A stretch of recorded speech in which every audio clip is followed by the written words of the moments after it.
بسم الله الرحمن الرحيم. الحمد لله الملك العلام، خالق العقول والأفهام. أحكم الكون بإتقان وإحكام، وجعل لكل شيء نظام.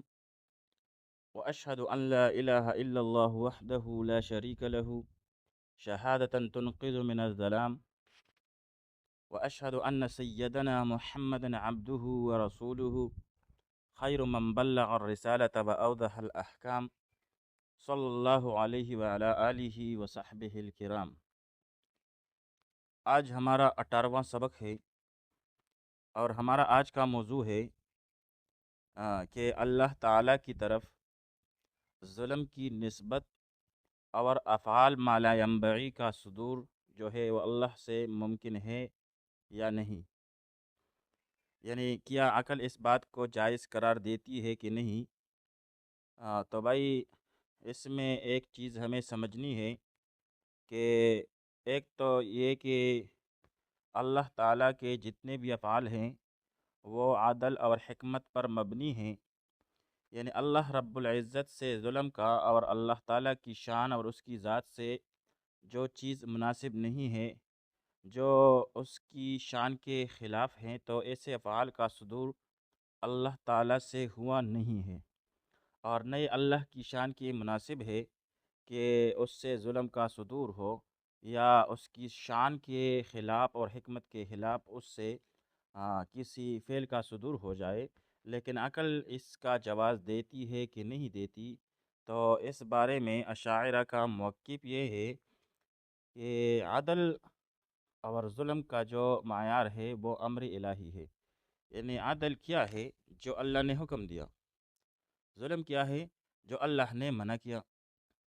تو اشاعرہ کے نزدیک اللہ تعالیٰ کے ہر فعل کو عدل کہا جائے گا، خواہ وہ بظاہر کیسا ہی نظر آئے، خواہ ہماری نظر میں اس کی حکمت نظر نہ آئے اور اس میں ہمیں عدل کا معنی نظر نہ آئے، لیکن اللہ کی طرف جب کسی فعل کی نسبت ہوگی تو وہ ہوگا عدل۔ یعنی اشاعرہ کے نزدیک اللہ کے حق میں ظلم کا تصور عقلاً ممکن ہی نہیں، ناممکن ہے۔ وجہ اس کی وہ یہ بتاتے ہیں کہ ظلم کی تعریف یہ ہے کہ ظلم کا مطلب ہے غیر کے ملک میں تصرف کرنا، ملکیت غیر میں تصرف کرنا، جبکہ اللہ تعالیٰ جو ہے للہ ملک السماوات والارض، ہر چیز جو ہے وہ اللہ کی ملکیت ہے، تو ہر چیز میں اللہ کا تصرف جو ہے وہ غیر کی ملک میں تصرف نہیں ہے، تو ظلم نہیں ہے۔ جیسے کہ علامہ طبطزانی بھی فرماتے ہیں کہ انه لا يجوز ان يوصف بالظلم والجور لان الظلم هو التصرف في الملك الغير والكل ملكه فلا يتصور منه الظلم، کہ اللہ تعالیٰ کو ظلم اور جور کے ساتھ متصف کرنا جائز نہیں ہے واقعی میں، کیونکہ ظلم دوسرے کی ملکیت میں تصرف کا نام ہے، جبکہ سب کچھ اللہ کی ملکیت ہے، لہذا اس سے ظلم کا تصور ہی نہیں کیا جا سکتا۔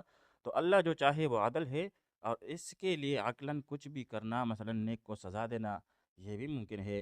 اگر وہ ایسا کرے تو ظلم نہیں ہوگا، مگر وہ ایسا کرے گا نہیں کیونکہ اس نے عدل کا وعدہ فرمایا ہے۔ اس کے مقابلے میں ماتریدیہ کا موقف جو ہے، ماتریدیہ کے نزدیک اللہ تعالیٰ کے جو افعال ہیں وہ حکمت پر مبنی ہوتے ہیں۔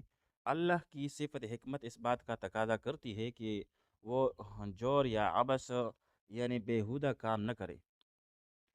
ان کے نزدیک ظلم محض ملکیت کا مسئلہ نہیں ہے، بلکہ کسی چیز کو اس کے غلط محل پر رکھنا بھی ظلم ہے۔ جیسے امام ماتریدی رحمہ اللہ فرماتے ہیں کہ ان اللہ تعالی حکیم لا یفعل الا ما فیہ الحکمہ، کہ اللہ تعالی حکیم ذات ہے، وہ صرف وہی کرتا ہے کہ جس میں حکمت ہو۔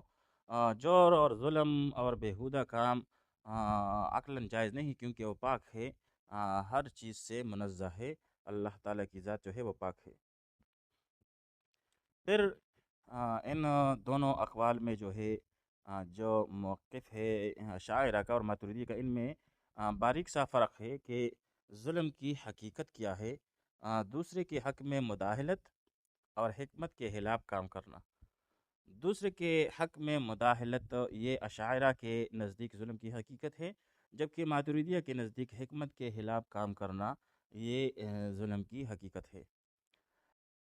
امام ابن الحمام رحمہ اللہ وہ فرماتے ہیں المسائرہ نامی کتاب میں، امام ابن الحمام جو ہے وہ خود ماتریدی ہے اور حنفی ہے. وہ فرماتے ہیں کہ انہ لا یفعل القبیح مع قدرته علیہ لا لصارف یرجع للقبح بل لکمال علمہ وعنایہ، کہ اللہ تعالیٰ کبھی کام نہیں کرتا باوجود اس کے کہ اللہ تعالیٰ کو اس پر قدرت ہے، لیکن اس لیے نہیں جس طرح کہ معتزلہ کہتے ہیں کہ عقل اسے منع کرتی ہے، یعنی عقل ممنوع ہے، بلکہ یعنی عقل کی وجہ سے نہیں بلکہ کمال علم اور کمال غنا کی وجہ سے، کہ وہ ظلم سے پاک ہے اور اس کا جو علم ہے اور اس کی جو حکمت ہے وہ کامل ہے اس وجہ سے.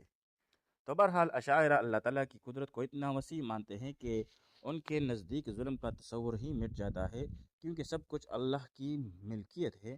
جبکہ ماتریدیہ کہتے ہیں کہ ماتریدیہ جو ہے وہ اللہ کی حکمت کو اس کے افعال کی بنیاد مانتے ہیں.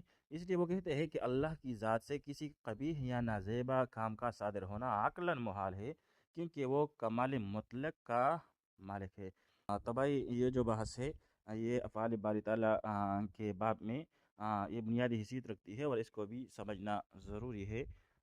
صلی اللہ تعالی علی خیر خلقہ محمد و آلہ و اصحابہ اجمعین.